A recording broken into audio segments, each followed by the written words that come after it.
Good afternoon, everybody. This is Josh here, and what does it mean to be human is my question of the day. And exactly what can we know and not know? Which things are subjective, which things are objective? And where do we draw the line between opinion and fact? And I think that this is an issue that needs to be covered, but forgive me, if I tend to ramble on my videos, and I've made a few today because I just have had so many different thoughts going through my mind. And I had this idea in my mind because earlier today there was a discussion with someone about, there was a comment board and somebody said that, of course consciousness comes from the mind, and I said, well, not necessarily. And it ended up becoming one of those long message boards with various people saying that consciousness is definitely created by the mind. And I wasn't saying necessarily that it wasn't, I was just saying there's really no evidence to support that. We know that neurons fire and allow us to function, but we don't really understand how much of our consciousness is due to the physical nature of our bodies, and whether or not consciousness resides outside the body. I know a lot of people firmly believe that we are reincarnated and that our souls have lived previous lives and will go on to live future lives. And I also know many people who believe firmly that once you die and that's it, and that your consciousness is a one-time thing. And both of these sides are very adamant about what they believe. So when a person comes in and has an opinion, it's not so easy for a person to step up and say, no, you're wrong. Because people believe such strong extremes on that subject of consciousness that there's really no answer. If you just Google, what is consciousness? You'll come to the age-old dispute of philosophers and scientists that consciousness, we're just not quite sure what it is or where it came from. And in this sense, your human experience is going to be different than mine in so many regards that it's hard for people to step back and realize that another person's reality, however objective life may be, perhaps subjective experience can be very different. A person's mind can create so much of a paradigm for that person that they're firmly convinced that what they believe is true. Now this isn't about truth. I've made enough videos about what's true and what's not. What I'm asking is, which things can we agree on that we know? Like, consciousness is not one we can agree on. We can all agree that matter is composed of elements, fundamental building blocks. We don't agree on exactly what elements, how elements form, except for, in the past, until we were able to see how electrons were exchanged and things could bind, and then we could understand that. So then we got down to the atomic level, and we wanted to understand how atoms interact and arrange themselves in certain patterns within crystal structures. Carbon atom being a carbon-based life form. The reason why carbon, you hear that a lot, is because carbon is very versatile, and it can attach itself to many different types of other atoms, more than any other atom type can. And this is why carbon is such a fundamental block, because it builds everything. And so we understand this, then we get down to the atomic level and we start to say, okay, what are atoms? And we don't understand. This is where the disagreements this is where these fine lines occur between fact and theory. And once we get down to that point, people don't really know what's inside an atom or how an atom works. Electron microscopes, we can see so far, but we don't understand exactly what's going on inside there. We know that there's a neutron. We know that an atom supposedly is 99.9% empty space, and that protons and neutrons circle a central, protons and electrons surround a neutron, which is basically the only actual mass that an atom has. So 99.9% of an atom is empty space. And within that neutron, we don't understand exactly what happens. So it may very well be the same situation again. And point being, when you break everything down, nothing may exist at all. It all may be vibrational energy. However, this is still to be determined. And I wanted to use that as kind of a key point, because people seem to be very convinced that science has figured out this or figured out that, and the more you dig on it, the more you find out that it's not quite as cut and dry as it seems at first. And I was going to read out of this book, but there's no point, you know. It's Enduring Issues in Philosophy. This is my favorite little book, and I wanted to find something that could kind of relate to, you know, what can we know? And the first chapter in here is called What Can We Know? So I was like, okay. And the next one's called What is Ultimately Real? But basically, in a nutshell, it's saying, you know, I haven't even read that yet. I was just going to try to bring to light a different person's take on it, because I'm always giving my take. But the way that consciousness is viewed is it varies widely. And I think that this is one subject that we really need to understand better. Now, the reason that the discussion I had earlier was interesting because the person said that your consciousness develops as your life develops, as the person grows. A kid that's born doesn't have his consciousness developed yet. And my thought was, of course not, because your brain hasn't developed yet. It doesn't mean that your brain holds your consciousness, which is what one might be led to believe. But rather it means that possibly your consciousness may develop, let's say as your brain develops, you're more able to receive the signal of consciousness.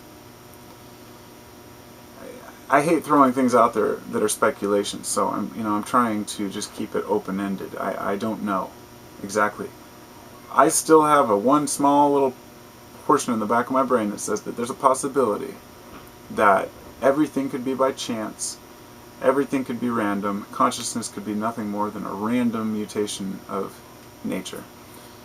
And that possibly nature has absolutely no overbearing purpose or whatever you want to say, you know. That there's no possibility of a God, there's no possibility of anything. All of these are possibilities that I have to keep open. And as soon as I've closed doors on particular areas, I've seen how that can affect a person's judgment in a discussion, you know. Often I've been caught off guard in a discussion. Somebody will say, oh, I'll say, well, I've researched this, and this is what I found, and then they'll show me some new evidence. I'll be like, okay, you know, because maybe I hadn't looked at it recent enough. A good example is DMT. I had a discussion with somebody saying that they were saying that the pineal gland produces DMT, and I said I've done extensive research on DMT and with dimethyltryptamine, which is a psychedelic for those who don't know, the heaviest psychedelic. It's very potent, and it's naturally produced by the body. It's an endogenous chemical that your body produces. The theory was that the pineal gland produced it, and therefore the pineal gland would be the seat of the soul, or whatever you want to say. There's many different theories on it, and somebody pointed out that the pineal gland produced DMT. And I said that's not true, because there's no evidence to support it. They believe suspicious, they have a suspicion that that's what happened. But once the brain's dead, once the person's dead, DMT is instantly gone. It's broken down by the enzymes in your body almost as fast as it's produced, so there's no way to detect it. So anyway, he sent me a link, told me that recently, last year, they had done a test with live rats and found out that yes, rats' brains do produce DMT. So, in the pineal gland. So this was kind of one of those, okay, you know, so the rats produce it, therefore one could say rats are totally different than humans and there's no chance that humans do it the same way, or one could use their common sense and think, okay, if rats are producing DMT in their pineal gland and humans produce DMT in their bodies but we don't know where, one might lead to draw the conclusion that humans produce DMT in their pineal gland. It seems like a long explanation there, but that's a very important point in the way that we discuss issues. Because a person would, often the discussion ends up being, well, this is what the best evidence we have supports. And I always try to remember that the best evidence we have to support something said that the earth was flat. The best evidence we had to support something said that the earth was in the center of the universe. You know, the best evidence we had in the 17th century was that we believed that fire was produced by a chemical called phlogiston. Phlogiston. Look it up, it's funny. When I learned that when I was like 12 years old, and I was reading this chemistry book, and I still have the book. They couldn't figure out how things burned. They didn't understand combustion. So science said that there was something called phlogiston, and that it would be found, and that this is what burned. We now know that that's not what happens, but it reminds me very much of them saying dark matter must exist because of this, and one day we'll find it. We might never find it. We might find another answer for why matter is so displaced or unorganized, or perhaps the entire theory of the cosmos that we have is completely wrong. Now, if I were to try to explain the universe and find out that my theory is only applicable if I say 70% of all matter or 90% of all matter is invisible, it doesn't lead much credence to my theory. But people believe it wholeheartedly because people have faith in scientists, as if, they're always on the ball. They're always telling the truth. And this isn't so prevalent today because there are so many scientists. But in the past, you didn't dispute them.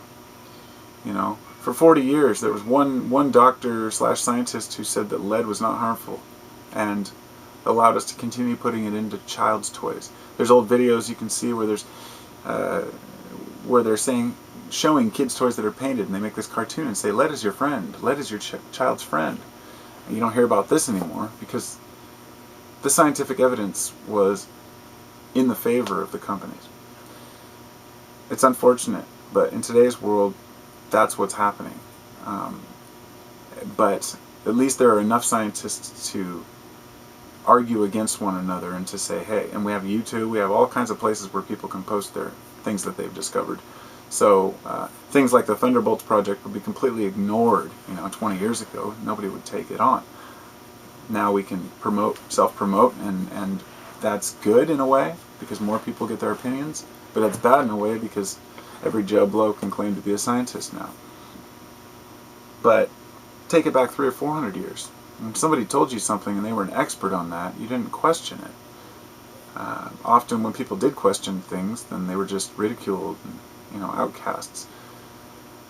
But unfortunately, science was so twisted back then because it had to fit within religious ideals.